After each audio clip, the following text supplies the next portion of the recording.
Before we get started, let me give all of you a quick warning. If you are not a fan of reselling or flipping, if you do not believe in, profiting from reselling pairs or reselling toys or reselling watches, this vlog is not for you. Matitrigger lang kayo, stop watching. Pero kung gusto niyo matuto kumita ng pera using those methods, keep on watching. Tara!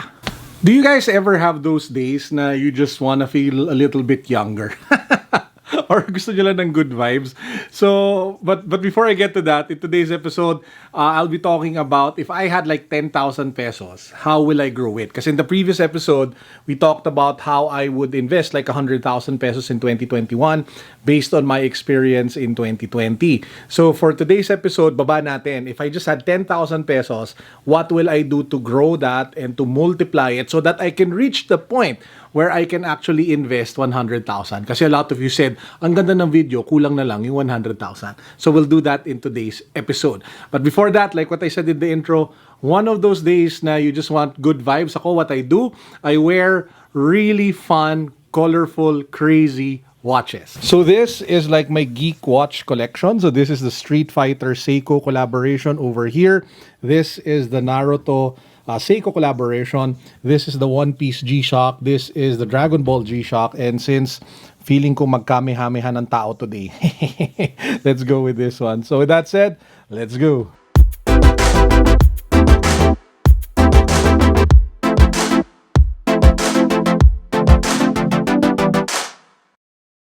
Now, when it comes to growing 10,000 pesos, one of the best ways to do it, and again, this is my opinion, this is how I would do it. Obviously, there are several ways on how you can grow 10,000 pesos. What I would do is reselling or flipping. Reselling or flipping in like a sentence is you buy low, you sell high, you make a profit, and then you repeat. So it's like a circle that you keep on doing again and again and again and again until your 10,000 becomes 20,000, 30,000, 40,000, 50,000, 100,000. Then it rolls all the way up to the hundreds of thousands, if not millions. So that is like the basic premise of reselling. Now, the big question is, what can you resell? As you guys probably know, I am a sneakerhead and I'm a toy collector. And those are actually two awesome things that you can flip and resell. Collectibles, just like this giant Shenron Funko Pop. Ang laki niya, no? Parang kasing laki ng mukha ko. Usually, Funko Pops are small. This one is like the giant version. And of course, you have sneakers. When it comes to sneakers, you can talk about the what do you call this? The hype kicks that you can probably get for retail. If you're lucky, you can go for the Yeezys. You can go for the Off-Whites. You can go for the Jordans. Just keep on joining raffles.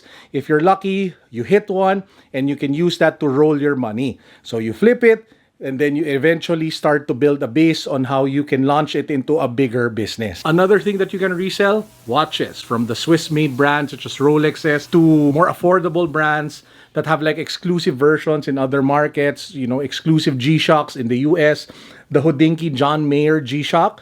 It was kind of easy to get via the website. Well, if you logged in early and it sold out in like a couple of minutes, but if you were able to get a piece, it's now reselling for like over 20,000 pesos. But the SRP, I think, was a little less than 10. And of course, you can flip and resell one of the most popular collectibles these days, NBA cards. And when it comes to NBA cards, I just remembered two people. Number one, Paulo Tomenes. Guys, check his channel out. He's been doing a lot of NBA cards content. Actually, three people. Billy De La Fuente is also unboxing like NBA cards. And number three, the creative director of Project 721, one of my employees, Sean Salustiano. So si Sean naman, I was at Steel Cabinet yesterday and he showed me like a LeBron card that he bought for less than 1,000 pesos. He's selling it now for 4,000 pesos. That's like a 300-400% margin. Like, ang laki ng patong doon, but good for him. So in short, the key is being able to find something that is highly desirable, buy it at a low price that gives you a decent margin, and then you sell it, and then ulitin nyo lang. So ang tanong ngayon, Carlo, how can you start reselling or flipping? And based on my experience, personal, and talking to several resellers, there are three types of resellers. So the three types of pre-sellers. Number one, pre-sellers. What are pre-sellers? They're basically people who will sell something that they don't have yet. It's kind of like reducing your risk.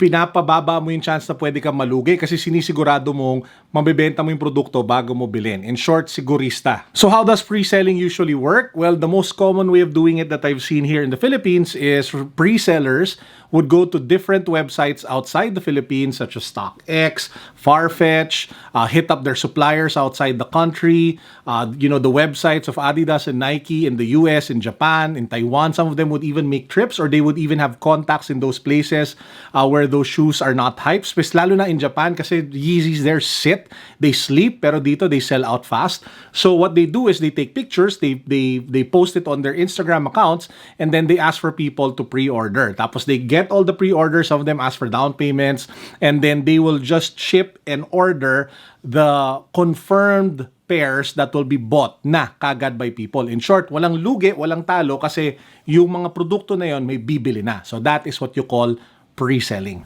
Now, the second type is what we call consigners. So consigners basically have like a spot, or they have like a physical space, or they have like a strong social media presence, and they will ask for you guys kayo, kunyari kung may sapatos kayo, gusto nyo ibenta, and they will ask for you to consign it with them for a fee. So a great example of that would be Soul Republic, di ba nga, over at BGC, or Cop Garden in Makati, or YOLO Manila again in Makati. So what you do is you bring your pair over, and then what they will do is bibenta nila for you. They will just charge you 10% of the final selling price. So if you sell a pair via consignment for 10,000, the consigner or the consignment, basta yung shop that sold it gets 1,000 pesos and you get like 9,000 pesos. So that's one way of reselling. And the third, and probably the most high risk but also the highest in terms of margins and profit, is flipping talaga, or hunting. So you're like a hunter reseller. And this is where you really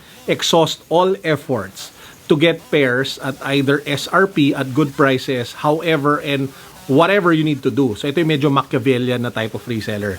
Ito yung mga reseller na tipong magpapapila ng sandamakmak na tao in Adidas and Nike stores when it comes to releases. These are the people who would use bots to be able to get drops either on Supreme or Nike or Adidas or the toy websites or the collectible websites. Ito yung talagang the ultimate hustler, the hustler of hustlers. They will flip, they will hunt, they will crawl, they will even claw and do everything to be able to get their stock so that they can sell it at the best margins possible. At this point, I actually have some really great tips if you guys want to start your own reselling business. But before we get to that, let me just take this opportunity to remind you that we have ongoing giveaways. So I am giving away a laptop worth 50,000 pesos from MSI. And speaking of sneaker resellers, we're giving away 5,000, 15,000 peso gift certificates from amazing sneaker reseller stores such as Soul Republic. They have a new branch over at BGC. Guys, check them out. I recently posted about them on Instagram. They have a massive wall of Jordan 1 Dark Mochas over there just sitting. Lots of sizes still available. But anyway, so reminder lang, check those giveaways, sali kayo. The winners will be drawn on January 15. The link to all the giveaway announcements and the mechanics down below in the description box. Now, when it comes to reselling, I just have two big tips. And again, these are things that I learned myself and I learned from resellers who are doing really well.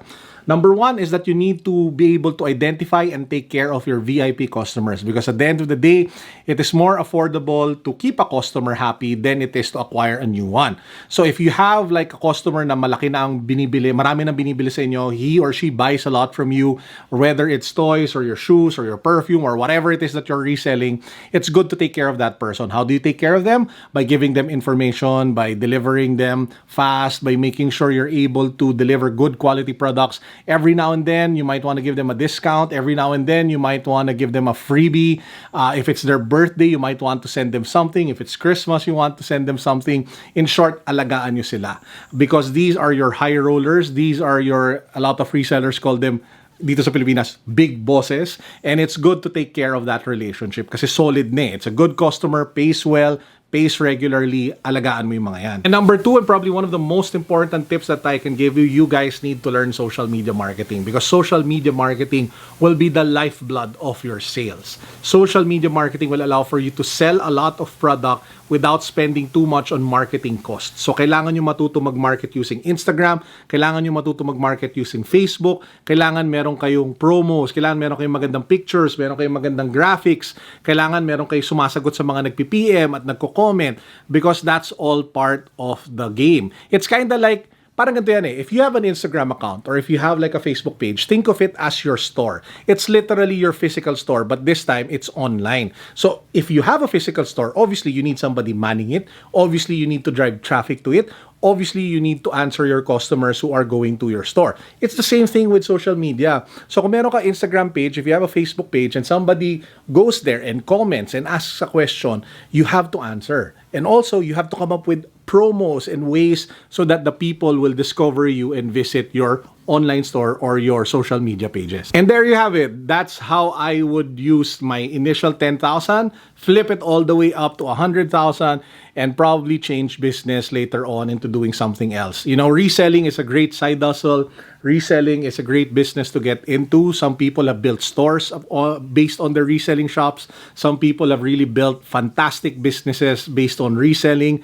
If it's your thing, then you might want to go all in. If it's not your thing, you might want to do it on the side. You can just do it to augment your income, and then eventually you can transition to what it is that you want to do. Because the most important thing is that you do something that you're good at, that you do something that you know that you enjoy, and you do something that you can really make money out of. So if reselling checks like all of those boxes, that you can do it. But if not, and kailangan nyo lang ng extra income, then you can do it on the side, and then you can keep on journeying along life, trying to find what that one thing is, and then pag nahanap nyo na, then you go all in. Okay? So with that said, I hope you guys enjoyed the video for today. Please do check out the previous videos where we talked about adulting and, you know, we're learning about stuff, specifically about finance, making money, entrepreneurship. We did a video on 100K investments. We did a video on my investment plan for 2021. I even did a video talking about how our warehouse burned down for the merchandise that we have over at Project 721. So guys, check all of those videos out. I will link them down below into a nice playlist, which I will call, I don't know, the good boodle. Anyway, that's it for now. I hope you guys are all doing fine. This is Carlo signing out. Peace. God bless. What's up? Boom.